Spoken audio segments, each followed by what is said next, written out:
ఒకటో తారీఖు 1వ నెల 2024 సంవత్సరము మార్గశీర్ష మాస కృష్ణపక్ష పంచమి సోమవారము మఖా నక్షత్రం మరియు పుబ్బా నక్షత్ర సందర్భంగా ఆంగ్ల సంవత్సరం ప్రారంభం అవుతుంది కనుక సంవత్సరాంతము మనము అద్భుతమైనటువంటి విద్య, ఉద్యోగ, వివాహ, వ్యాపార, సంతాన, రాజకీయ, సేవారంగ కార్యక్రమాల్లో ఎలాంటి అష్టకష్టాలు లేకుండా అష్టైశ్వర్య ప్రాప్తిని కలగాలంటే మనం ఏం చేయాలి అన్నట్లయితే ఓం శతమానం భవతి శతాయు పురుష సతేంద్రియ ఆయుష్యేవేంద్రియే ప్రతిష్టతి ధనం ధాన్యం బహుపుత్రలాభం శత సంవత్సరం దీర్ఘమాయు సర్వే జనా సుఖినో భవంతు లోకా సమస్తా సుఖినో భవంతు సర్వం కాళభైరవ దేవతార్పణమస్తు.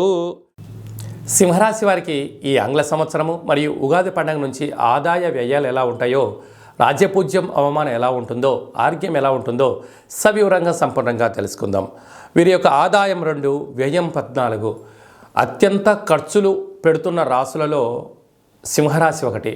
14 రూపాయల ఖర్చు ఉందంటే నికర ఆదాయము 2 రూపాయలు మాత్రమే ఉంది.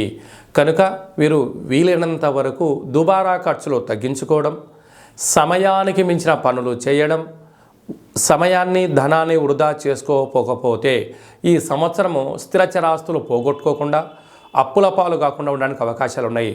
ఏమాత్రం అజాగ్రత్తగా ఉన్నా కేవలం 2 రూపాయల యొక్క ఆదాయము 14 రూపాయల ఖర్చులు పంచి ఉన్నాయి.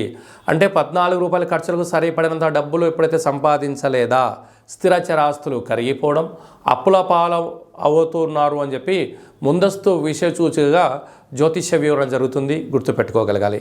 రాజ్యపూజ్యం 2, అవమానం 2. మీరు ఎక్కడైతే ధర్మబద్ధంగా ఉంటారో, న్యాయబద్ధంగా ఉంటారో ఆ ధర్మమే మిమ్మల్ని విజయాన్ని సాధిస్తూ చుట్టూ ఉండబడిన నలుగురు మీరు మంచివారు అని చెప్పి ఉండడానికి అవకాశం ఉంటుంది. కనుక అనుకున్న చోట మీరు వ్యాపారాలు చేయొద్దు, అప్పులు ఇవ్వద్దు, అప్పులు తెచ్చుకోవద్దు అని చెప్పి ప్రధానంగా బాగా గమనించగలగాలి. అలాగనే మఖా నక్షత్ర జాతకులకు ఈ సంవత్సరం ఆరోగ్యం చాలా బాగుంటుంది. ఈ యొక్క పుబ్బా నక్షత్ర జాతకులకు ఏప్రిల్ నుండి ఆగస్టు వరకు, ఈ 2024 డిసెంబర్ నుండి 2005 ఏప్రిల్ వరకు ప్రారబ్ధ 0, చివరార్ధ 0 ఉంది కనుక ప్రమాదాలు పంచి ఉన్నాయి. అనారోగ్యం అనుకూలంగా లేదు.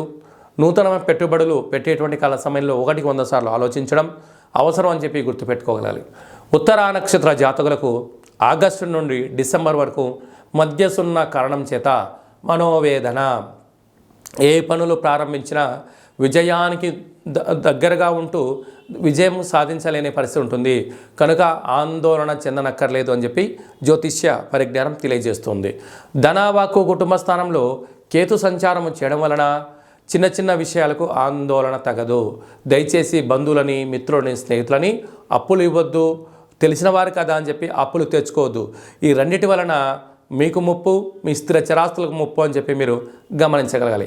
సప్తమ స్థానంలో శనిచర స్వామి స్వక్షేత్రకంగా ఉండడం వల్ల ప్రేమికులు ఎంతో జాగ్రత్తగా ఉండాలి.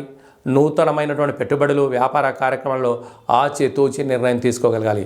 లేకపోతే భార్యాభర్తల మధ్య, కుటుంబంలో స్థిర చరాస్తులపైన అనేక దాడులు జరిగే పరిస్థితి చాలా అధికంగా ఉంది.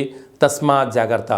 అష్టమ రాహు సంచార స్థితి ఉండడం వలన మీ జన్మ నక్షత్రం రోజున పూర్ణిమ, అమావాస్య, అష్టమి తిథుల యందున దూరావాయు జల ప్రయాణాలు, కొత్త కొత్త పనులు ప్రారంభించకపోవడం ఉత్తమోత్తంగా భావించగలగాలి.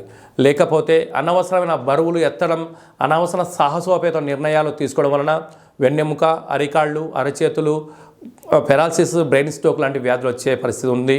తస్మాత్ జాగ్రత్త. భాగ్యస్థానంలో దేవగురు బృహస్పతి సంచారం చేయడం వల్ల ఆధ్యాత్మికంగా ఉండడం, భార్యాభర్తల మధ్య సఖ్యతగా ఉన్నట్లయితే యోగం మీ అదృష్టం.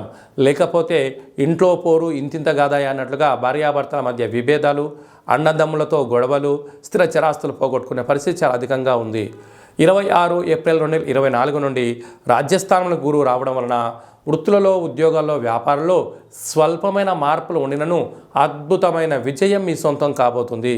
ప్రభుత్వ ఉద్యోగస్తులు, ప్రభుత్వ కళాశాలలో పనిచేస్తుంటారు, ఆర్డీఓ, ఎంఆర్ఓ, కలెక్టరేట్, సెక్రటరీలో పనిచేసేటువంటి వారందరూ కూడా, స్వయం వృత్తులు, సేవా రంగాల్లో పనిచేసే వారందరూ ఎంతో జాగ్రత్తలు అవసరం అని చెప్పి గుర్తుపెట్టుకోవాలి.